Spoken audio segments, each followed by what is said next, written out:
बुरा न मानो, होली है। लेकिन फिर भी कुछ लोग होली वाले दिन बुरा मान ही जाते हैं। क्यों? क्योंकि लोग दूसरे लोगों की बाउंड्रीज का रिस्पेक्ट ही नहीं करते। जबरदस्ती उन पर हार्मफुल कलर्स और गुलाल फेंकना शुरू कर देते हैं, या फिर रगड़ना शुरू कर देते हैं, उन पर पानी डालते हैं, या फिर उनको पानी में डुबा देते हैं। वहीं अगर किसी को होली खेलना नहीं है पसंद, तो क्या जरूरी है आप उन पर रंग डालें या फिर उनको पानी में डुबाएं? ये बात तो हो गई लोगों की, लेकिन स्ट्रीट डॉग्स, कम्युनिटी डॉग्स जो कि मासूम और बेजुबान होते हैं, उनका क्या? होली वाले दिन कुछ लोग, कुछ ग्रुप्स डॉग्स को इतना ज़्यादा परेशान और टॉर्चर कर देते हैं, जैसे कि उन पर हार्मफुल केमिकल वाले कलर्स डालना, उनको पानी में डुबो देना, एक दूसरे पर उछालना, उनके प्राइवेट पार्ट्स को टच करना, और भी डिफरेंट चीज़ें वो करते हैं, जिससे कि डॉग्स को बहुत सारी फिजिकल कंडीशंस हो जाती हैं। उनको केमिकल वाले जो कलर्स होते हैं उसकी वजह से उनकी स्किन प्रॉब्लम्स हो जाती हैं, और वो उनको एंग्जाइटी हो जाती है, डिप्रेशन हो जाता है, क्योंकि कुछ लोग उनके साथ गलत बिहेव करते हैं, उनको टॉर्चर करते हैं। लास्ट ईयर की ही बात है जब एक वीडियो आया था सामने, जिसमें कि 3 लोग मिलकर एक डॉग को चेन से बांधकर उस पर ज़बरदस्ती बुरी तरह रंग लगा रहे थे, उसको परेशान कर रहे थे। वो कुत्ता लगातार बार बार भौंक रहा था, लेकिन उन तीनों लोगों को फर्क नहीं पड़ रहा था। चौथा व्यक्ति वीडियो बना रहा था, जिसने वीडियो बनाने के बाद वो वीडियो इंस्टाग्राम पर अपलोड भी की। तो उसके बाद जो कंसर्न अथॉरिटीज़ थी उन्होंने एक्शन लिया और जो एक्यूज थे उनको अरेस्ट किया। उसके बाद उसने माफ़ी भी मांगी, लेकिन उस डॉग ने जो ट्रबल और जो परेशानी फील की उसका क्या? तो होली वाले दिन हम as a responsible citizen, as a responsible person, हम उनके लिए क्या कर सकते हैं कि हम अपने कम्युनिटी डॉग्स को होली के हुड़दंग से थोड़ा सा दूर रख सकें और उनके साथ किसी भी तरह का गलत व्यवहार करने से हम उनको रोक सकें। गानों के शोर शराबे से, लोगों के हुड़दंग से, चीख पुकार से जो डॉग्स होते हैं वो डर के वजह से इधर उधर भागते हैं, या फिर डरे हुए, सहमे हुए किसी भी कोने में छुपकर भूखे प्यासे बैठे रहते हैं। तो फिर हमें क्या करना है?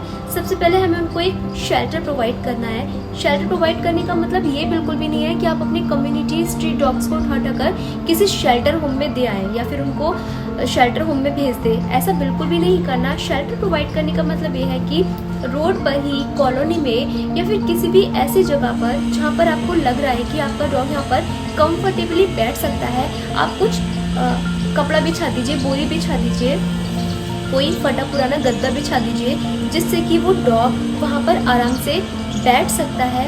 लेकिन मेक श्योर उस जगह पर होली की हुड़दंगबाजी ना हो रही हो, या फिर अगर होली की हुड़दंग की वजह से परेशान होकर अगर कोई डॉग आपके घर में घुसना चाह रहा है, शेल्टर लेना चाह रहा है, तो उसको दुत्कारिए मत, उसको भगाइए मत। थोड़ा सा स्पेस आप उसको दे सकते हैं, क्योंकि कुछ ही घंटों की बात होती है, एक दिन की ही बात होती है।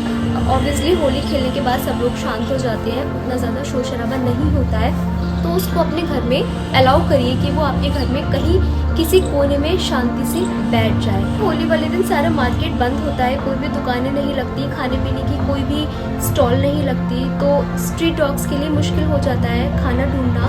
इसलिए मेक श्योर कि आप सोसाइटी में, रोड पर, या फिर आप जहाँ पर भी अपने घर के बाहर एक बर्तन में, जो मिट्टी का बर्तन होता है, उसमें आप पानी रख सकते हैं, थोड़ा सा खाना रख सकते हैं, जिससे कि डॉग्स का थोड़ा सा तो ट्रबल कम होगा, कम से कम वो उनको भूखा तो नहीं रहना पड़ेगा। आपको अलर्ट रहने की भी ज़रूरत है कि कहीं आपके आसपास कोई लड़कों का ग्रुप या फिर कोई बच्चे स्ट्रीट डॉग्स पर, आसपास के डॉग्स पर पानी के गुब्बारे तो नहीं फेंक रहे, लड़कों का कोई ग्रुप ज़बरदस्ती उनको पकड़ के भांग तो नहीं पिला रहा, अल्कोहल तो नहीं पिला रहा, या फिर उठा के उसको किसी नाले में तो नहीं फेंक रहे। थोड़ा सा अलर्ट होने की भी ज़रूरत होती है। एज ए रिस्पॉन्सिबल पर्सन, आप होली से एक दिन पहले अपने आसपास के जो लोग हैं, कुछ गार्ड्स हैं, आप उनसे जाकर रिक्वेस्ट कर सकते हैं कि स्ट्रीट डॉग्स का थोड़ा सा ख्याल रखें, उन पर एक नज़र रखें कि कहीं कुछ लोग उसको परेशान तो नहीं कर रहे, ज़बरदस्त किसी डॉग को पकड़ के या किसी बिल्ली को पकड़ के उस पर रंग तो नहीं लगा रहे, क्योंकि कलर्स बहुत ज़्यादा हार्मफुल होते हैं, क्योंकि उनमें बहुत सारे केमिकल्स होते हैं, जिसकी वजह से डॉग्स को बहुत सारे फिजिकल प्रॉब्लम्स होना शुरू हो जाती हैं, उनका एपिटाइट लॉस हो जाता है, उनको स्किन प्रॉब्लम्स होने लगती हैं, रैशेस होने लगते हैं, उनके बाल झड़ जाते हैं, उनको बहुत सारी प्रॉब्लम्स होती हैं। तो अपनी जो कम्युनिटी के आसपास के लोग हैं उनके साथ जाकर आप उनको थोड़ा सा अवेयर कर सकते हैं कि होली वाले दिन थोड़ा सा वो अपने आसपास के डॉग्स का ध्यान रखें। अगर आपके किसी स्ट्रीट डॉग को लोगों ने ज़बरदस्ती उस पर रंग और गुलाल रगड़ दिया है, उसको बहुत ज़्यादा ट्रबल कर दिया है, तो आप बिल्कुल भी मत भूलिए कि आपको उसकी बॉडी से सारा कलर और गुलाल रिमूव करना है। उसके लिए आप ज़रूरी नहीं है कि कोई बहुत अच्छा महंगा डॉग शैम्पू ही यूज़ करें। अगर आप ऐसा कर सकते हैं तो this is really very good, लेकिन अगर आप ऐसा नहीं कर सकते तो आप उसके कलर को ज़रूर रिमूव करिए। उसको आप नहला सकते हैं या फिर जेंटली किसी गीले कपड़े से वाइप्स के साथ में उसका जो भी गुलाल है या कलर है वो रिमूव कर सकते हैं, क्योंकि ये बहुत ज़्यादा ज़रूरी है। अगर आप ऐसा नहीं करेंगे तो उसको स्किन प्रॉब्लम होना शुरू हो जाएंगी, उसके सारे बाल झड़ जाएंगे और उसको नेज़ल डिस्चार्ज भी हो सकता है, स्नीजिंग, कफिंग, बहुत सारी प्रॉब्लम्स उसको हो सकती हैं। उस कलर को रिमूव करने के लिए आपको किसी भी तारपीन का तेल या फिर किसी भी ऑयल का यूज़ नहीं करना है, ऐसा ऑयल जो उसकी स्किन के लिए उसके लिए हार्मफुल हो।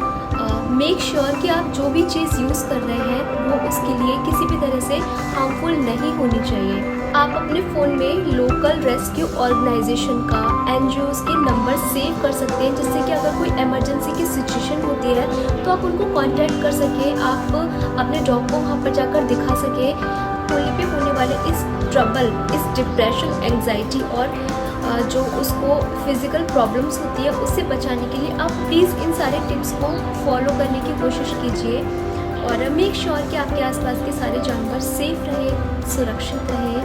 Happy Holi to everyone.